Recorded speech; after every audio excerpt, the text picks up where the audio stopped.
Hey everyone, so this is the 2020 Amazon Fire HD8 Plus. This is the tablet that I would recommend everyone buy for your holiday season or just in general. But especially right now, time of this making, this is only $85 for the 32 gigabyte storage one. Normally these are 110. Even for $110, this is a fantastic device. Now, I would recommend getting the Plus version over the non-Plus version. It's $20 extra, and trust me, it is worth that extra $20. I tried out both versions for $20 more. This is definitely the one you want to get. The other one is right now $65, so it's a $20 difference. So why I love this device is, for one, it now has that 3 gigabytes of RAM compared to only 2, or in past years they only had 1.5 gigabytes of RAM. That 3 gigabytes of RAM is amazing. I also have a Samsung Tab A7 that is double the price of this. It has 3 gigabytes of RAM as well. And honestly, I think the RAM that's in this guy works better than what's in the Samsung. This just does not have as many hiccups as what the Samsung has. It seems to keep apps open better than what the Samsung does, even though this is half the price and it is an Amazon, not a Samsung device. It just seems to do a better job. Of course, being Amazon tablet, you do get a bunch of Amazon bloatware, so you do get the internet browser, which I actually use all the time. I actually do not even have another internet browser on here. I love their Silk browser. But you, of course, get Amazon Store, you get the App Store, you get Prime Video, you get Amazon Kids, you get a suite of utilities. These are actually useful, though. Then you get Kindle, you get Amazon Music, Audible, News, Photos, Games, Amazon A, Goodreads, a base email, which actually works very well. Again, that's what I use on here. Don't even use actual Gmail. Email works very well. You can, of course, add in your Gmail or a whole bunch of other different types of emails. Of course, you get a camera. The front-facing camera is actually not bad. I've actually used it on my other channel. It does actually a good job. It's actually isn't bad. It's not the best, of course, but it's not bad. And the camera is right here, stepping on the side to where your finger's in the way. Settings, of course, and you also get newsstand. So like I said, you get a whole bunch of Amazon stuff, and you cannot delete them. So I'll show here.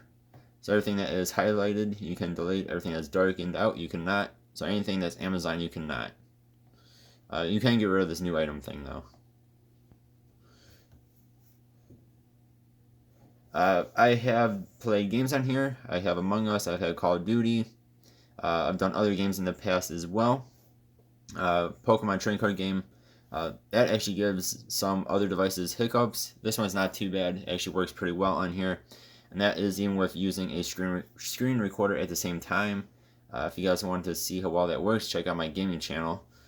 Uploaded a video a couple days ago using this device, along with AZ screen recorder and Pokemon trading card game. And you can download Google Play Store on any Amazon Fire device. Again, if you want to know how, just go to my channel. This channel takes like 5 minutes to do. Otherwise, just Google how to download Google Play Store on an Amazon Fire device, and it pops up. It is super, super easy. Again, it takes like 5 minutes. That way you get almost the entire Google Play Store in here. As I mentioned in a couple of my past videos, there are some things that just do not come up because they're just incompatible with Fire devices, sadly. So like Pokemon Masters, for some reason, is not on here. OfferUp is not on here. If you guys want me to check out an app to see if it's actually playable, doable on the Fire devices, let me know. I will do a quick search for you and see if you can even download it. As I said, some things are just not compatible with Fire devices. Alright, I'm going to do a quick search here. We're going to go to Best Buy. I'll show you how fast this device is. Speed is not the strong suit of this device. It's not slow. I don't think it's slow. unless you're comparing to another device side by side, I really do not think this is slow. You guys see it opens up Best Buy within seconds. It's not really that slow of a device. It's not as fast as even the 2019 Fire HD10. It's a little bit of a slower processor in this, but this has more RAM.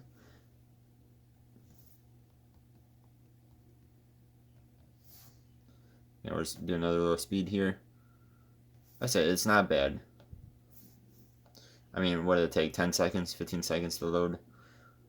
And then this is actually the desktop website too. That's up. That's loading for you right away.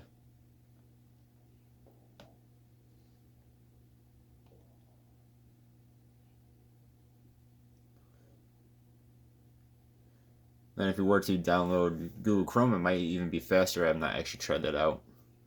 But you can see here, it loads websites. Whoops.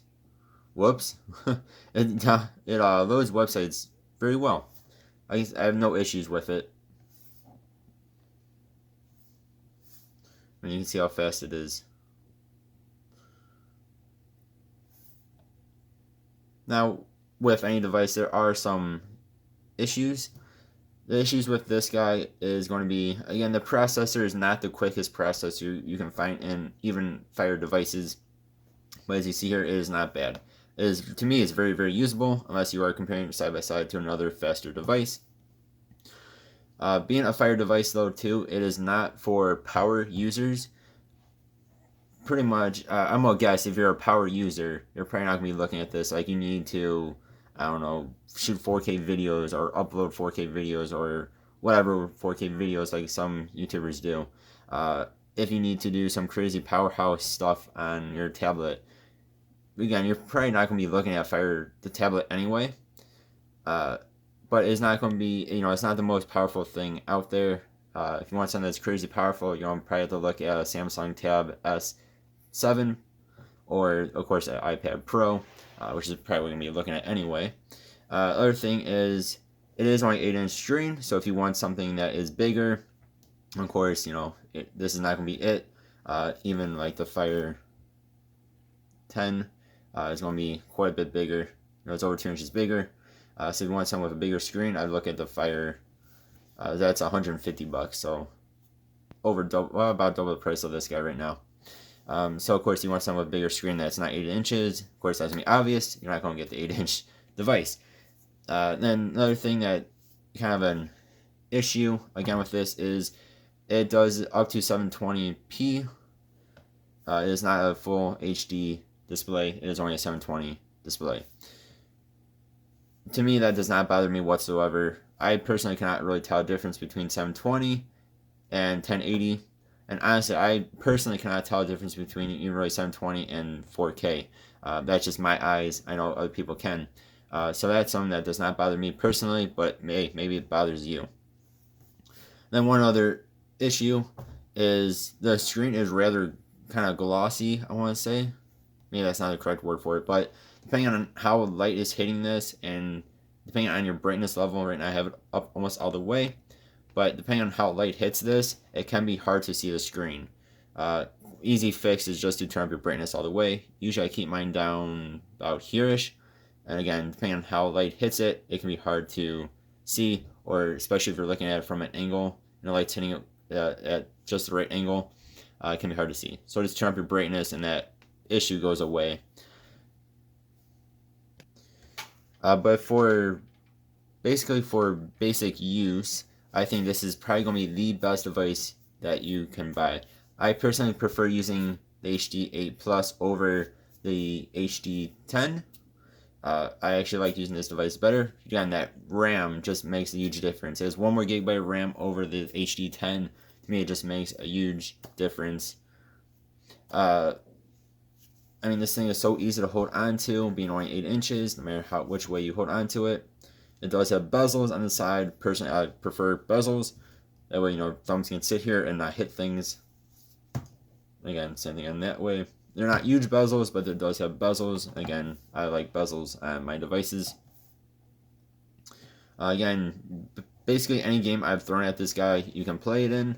you're not going to be able to play it in super HD graphics or even high graphics, depending on what game it is.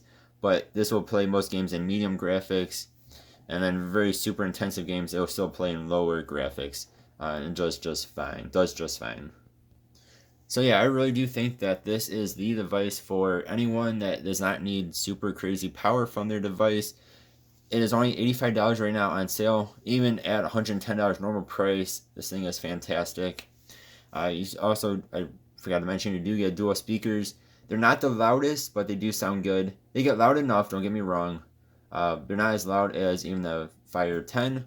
Of course, being an 8-inch display, or 8-inch device here, the speakers are going to be a little bit quieter than bigger devices are. But yeah, I mean, this thing is just fantastic. It's very good for watching videos. It's very good for searching the web. It's good for your basic usage. Again, as long as you're not trying to, upload or fiddle with 4K videos or something crazy like that, which I don't think too many people do anyway, unless you're like a YouTuber or videographer. Plays games very well. It does all your internet browsing stuff very well. Plays YouTube very well. Plays streaming things like Netflix very well. It does everything that I have thrown at it very, very well. Again, I highly recommend this. This is probably my favorite tablet that I have used. And again, I even like it over my Samsung A7 for the most part, unless I want that bigger screen of the 10.5-inch screen that's on the A7 for whatever reason may be at that time. Yeah, thank you guys very much for watching. Let me know, you guys gonna buy one of these, or did you guys buy yourself an iPad or a Samsung, or what did you guys buy, or what are you guys gonna get yourself, or a loved one or a friend or whatever. Yeah, thank you guys for watching. As always, I really do appreciate it, and I'll see you guys next time. Have yourselves a good one. Goodbye.